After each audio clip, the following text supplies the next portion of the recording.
Yangi bank yopildi, Markaziy bank uni litsenziyasini bekor qildi. 2023-yilda O'zbekiston Markaziy banki Yangi bank nomli bankka litsenziya bergandi. 2026-yilda Markaziy bank tomonidan ushbu litsenziya bekor qilinmoqda va bank yopilmoqda do'stlar.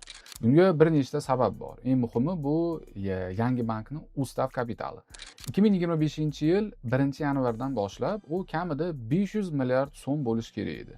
Yangi bankda esa 355 milliard edi. Markaziy bank bir necha bor ogohlantirganini, ammo natija bo'lmaganini aytmoqda. Bundan tashqari, bank haddan tashqari zarar ko'rgan hollarda ham litsenziya bekor qilinadi. Bu borada ham Yangi bankning ishlari yaxshi bo'lmagan. Misol uchun 2025-yilda u har chorakni 25,35 milliard so'mlik zarar bilan yakunlagan. Savol endi nima bo'ladi? Endi bank majburiy tartibda likvidatsiya bo'ladi, sodda qilib aytganda yopiladi. Ma'lum bo'lishicha, bankda 32 mingtaga yaqin mijozi bo'lgan. Endi mana shu 32 mingtaga yaqin mijoz, ya'ni bular omonatchilar, bularning barchalarini pullari qaytariladi. Dastlabki ma'lumotlarga ko'ra, ularning deyarli barchasi, salkam 100% kafolatlangan omonatlar va odamlarga ular to'liq summada qaytarib beriladi.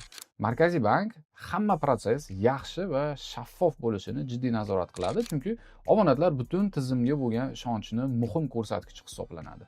Agar sizda Yangi bankda omonat bo'lsa va pul qaytarishda biror bir muammo yuzaga kelsa, omonatlarni kafolatlash agentligini ishonch telefoniga murojaat qilishingiz mumkin. Telefon mana bu yerda.